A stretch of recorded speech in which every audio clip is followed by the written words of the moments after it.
ẹ̀yin ọmọ Yoruba nation, ẹ̀yin tẹ́ gbà pé Yoruba nation ti tó dá dúró ń sìn. Ẹ má mi kan ẹ kú iṣẹ́, mo kí yín, mo kí yín, mo kí yín tológun, mo kí yín tẹ̀ṣọ́, mo kí yín ní gbogbo ibi tẹ́ ẹ bá wà nílẹ̀ ayé, nítorí pé a tiẹ̀ ti ń wò ó ń bọ̀. Ibi tẹ́ wà gan-an, Ọlọ́run gan lọ́wọ́ sí nǹkan tẹ́ ẹ ṣe. Ọlọ́run lọ́wọ́ sí. Tí ò bá jẹ́ bẹ́ẹ̀ ni. Ẹ̀yin ni kọ́kọ́ ló kọ́ máa bẹ̀rẹ̀, àwa kan tẹ̀ ti pariwo kíní pé bóyá ká máa lọ nígbà ogun ti Abíọ́lá. Tí Yorùbá ò bá lẹ̀ jà rẹ lórí ilẹ̀, kí la wá dúró ṣe? Ṣùgbọ́n àsìkò tọ́lọ́run ní kó bọ́ sí ni. Nítorí bẹ́ẹ̀, màá rọ̀ yín, ẹ má mi kàn. Á dáa fún yín, á ṣe é ṣe fún yín, rírí ṣe yín ò ní dúró. You are welcome to DriveTV. If you're new to this channel, consider subscribing so you won't miss out any of our latest video. Gbogbo ẹ̀yin tẹ́ lọ́wọ́ sí Yorùbá Nation campaign.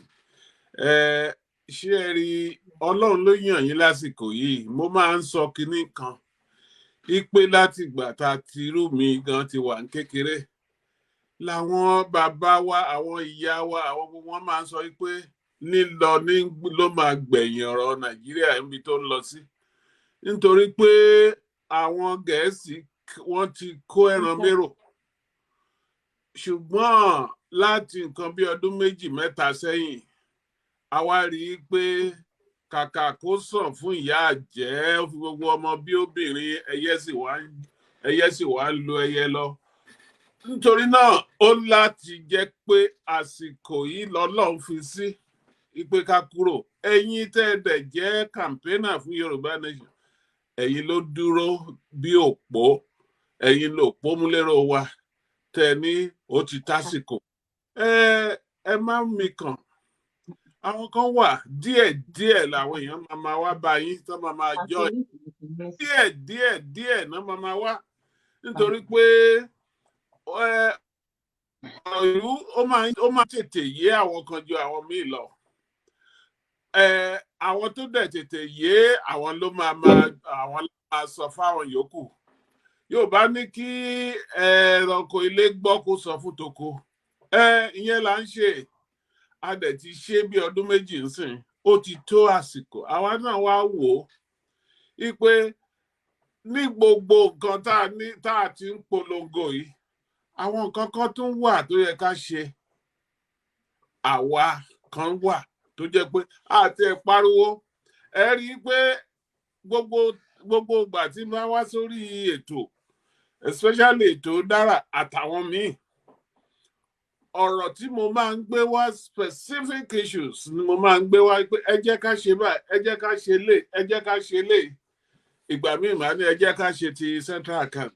Ìgbà míì máa ní ẹ jẹ́ ká ṣe central organization. Ìgbà míì gbogbo ẹ̀bẹ̀ yẹn àfẹ́ kì í ṣe gbogbo àwọn Yorùbá ní kì í ṣe gbogbo aṣọ náà sá lóòrò. Aṣọ míì wà tó jẹ́ pé inú ilé la máa sá sí. Àwa dẹ̀ mọ̀ ìyẹn la kì í fi wá sọ̀rọ̀ nígbà míì. Ọ̀rọ̀ tó bá yẹ ká sọ nínú ilé, à á sọ nínú ilé. Èyí tó yẹ ká gbé wá síta, à á sọ níta. They are necessary. Tá bá ní Yorùbá, gbogbo revenue accrue to the state. Ó wà lọ́wọ́ wa. À á mọ iye tó ń wọlé.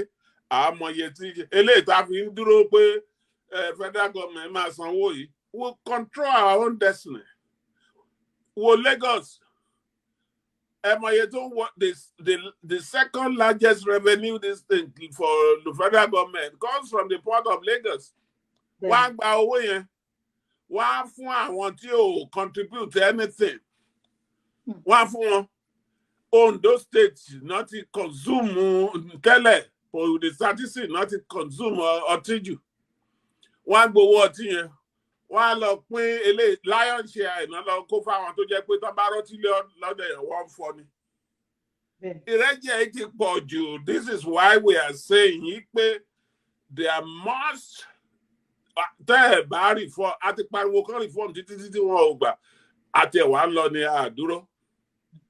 Because nǹkan tó wà ń bẹ̀, tábà for instance, Let me give you a scenario. Tabatunde, I want to pariwo restructuring, for instance. Restructured Nigeria, la bawo independent, at the low for just 5.5 years. Within 5.5 years after independence, I want Igboho. First of all, I want Igbo ló kọ́kọ́ gbàjọba. Wọ́n pa Fúlàní, wọ́n pa Yorùbá.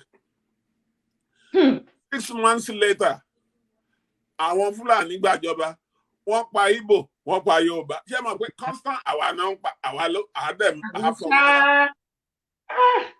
Ẹ̀gbọ́n kí tiẹ̀ lẹ̀ṣẹ̀ Fájuyì tán fi pa. Òun kọ́ ni federal government, òun kọ́ ni kinní. Torí pé ó jẹ́ Yorùbá náà ni. Yorùbá tán pa ní Barak during the revenge coup of 1966 or 67. Kò níye. But kí wá lẹ̀ṣẹ̀ wa gan? A dẹ̀ ń sọ kìíní. Egregiously, wọ́n lé àwọn ọmọ wa kúrò. Eléyìí tó bá kù díẹ̀ kó dọ̀gá, wọ́n á lé kúrò, wọ́n á fi Fúlàní sí. Ẹ wo gbogbo ibi tá a wà ń sí, ibo làwọn tẹ̀ wá wà. Títí náà náà sì ń ṣe o. Ọbásanjọ́ gan ṣèjọba, Yorùbá ó sí bẹ́ẹ̀. It's a finish. Buhari wà ń bẹ, Yorùbá ò sí. A ní ká tiẹ̀ máa bọ̀. Ká máa bọ̀. Ó ń sọ̀rọ̀ èmi ló kàn. Ẹni tó lóun ló kàn kò láwa ló kàn. Ó lóun ló kàn. Kò burú. Ẹ̀rẹ́ ló kàn, àwa ń ṣe tiwa lọ. Bó wù wọ́n kó kàn ẹ́, bó wù ẹ́ kó kàn ẹ́, bẹ́ẹ̀ ta ló tiẹ̀ ló ọmọ àjẹ́ ó kàn ẹ́ náà. Àwọn tó jẹ́ pé wọ́n já fáfá. Gbogbo wa ló mọ gbogbo kìíní wọn, a mọ̀ bó ṣe ń lọ. Ẹni tó mobilize gbogbo Yorùbá, tó mobilize gbogbo èèyàn, tó ní ọ̀yá o, àwa ẹ jẹ́ ká lọ ọmọ yín ní òun, wọn ò jẹ́ ó débẹ̀. Ká tó máa sọ pé ẹni tó lé èmi ló kàn. Èmi ló kàn, nǹkan tó jẹ́ ẹ bá dẹ̀ rí mbẹ̀, that's your this thing. Bọ́dí yẹn ò dá wa dúró, nǹkan táwa gbé dání nìyẹn, wípé wá. Listen, ìbá jẹ́ ọmọ ìyá mi náà fi ṣe president Nàìjíríà lẹ́ni. Ìyẹn ò dá wa dúró pé ṣé bíbẹ̀ lọ́básanjọ́ ti lo ọdún tó Básanjọ́ lò ń bẹ̀ yẹn ọdún 12 ni. Ó kọ́kọ́ lo ọdún bíi 3 kan àbí 3 àbọ̀ láti ṣe military head of state. Ó tún lé 8 pẹ̀lú ẹ̀. Kí la bá bọ̀ ń bẹ̀? Ọ̀nà tó lọ ìlú ẹ̀ gan kò lè tá ẹ̀. Ó gbógun ti Yorùbá. Tẹ bá rí Ṣàngó tàbáyì, tẹ bá rí ọ̀nà Ṣàngó tàdájì. Ṣé èèyàn tó bá béèrè lọ́wọ́ Básanjọ́ lóhun Mr. Nàìjíríà, á ní Nàìjíríà, bóyá Nàìjíríà, àná ó dẹ̀ ní reason o. So ẹ jẹ́ ká máa wò bẹ́ẹ̀ pé we want institutionalized reform. Nǹkan tá a dẹ̀ ń fẹ́ institutionalized reform yẹn a lè gbà tá a bá wà nínú Nàìjíríà yìí torí pé wọ́n ti kẹ́ran mérò. Ẹnu gbogbo wọn dẹ̀ ẹnu wọn ti fẹ̀. Wọ́n kì í jí mílíọ̀nù mọ́ bílíọ̀nù náà wá ń jí. Tó bá dẹ̀ ti dé federal government, bílíọ̀nù yẹn lójú ẹ̀ máa wà láti lọ jí. Ìyẹn àwọn wọ̀nyí fi ní ọ̀pọ̀ kí yẹ pé alálọ́nà tẹ́lẹ̀ àní mọ́. A ní hospital tẹ́lẹ̀ àní mọ́. A ní security tẹ́lẹ̀ àní mọ́. A ní kò sí nǹkan tá a ní tẹ́lẹ̀ tá a ní mọ́ sí. Ta ló wá máa sọ pé bí Nàìjíríà ṣe lọ yóò wù òun, ebi ń pa àwọn èèyàn. Iléèwé tó jẹ́ pé iléèwé around the world náà ti wá recruit tó ti ń gba certificate wa wọn ò gbá mọ́. Nítorí bẹ́ẹ̀ màá rọ̀ yín, ẹ má mi kàn, á dáa fún yín, á ṣe é ṣe fún yín, rírí ṣe yín ò ní dúró, ní gbọ́mọ sí, ẹ ṣé o, thank you, ẹ ṣé. Thank you for watching. If you're new to this channel, consider subscribing so you won't miss out any of our latest video. My name is Akintoye. I'm a video director and TV producer of Akomolowe on African Magic. Keep watching DriveTV. Olólùfẹ́ DriveTV àti gbogbo ẹ̀yin tí Fẹ́mi Sola ẹ máa wo DriveTV Keep watching Drive TV. My name is Wole Agba. Taking this time out to tell you all that you keep watching Drive TV. What drive where no go? What drive where fulfillment? What drive where we to ballo? Oh, ni shire. Even go ma Drive TV. Thank you, Chloe. Drive TV, driving you around the world.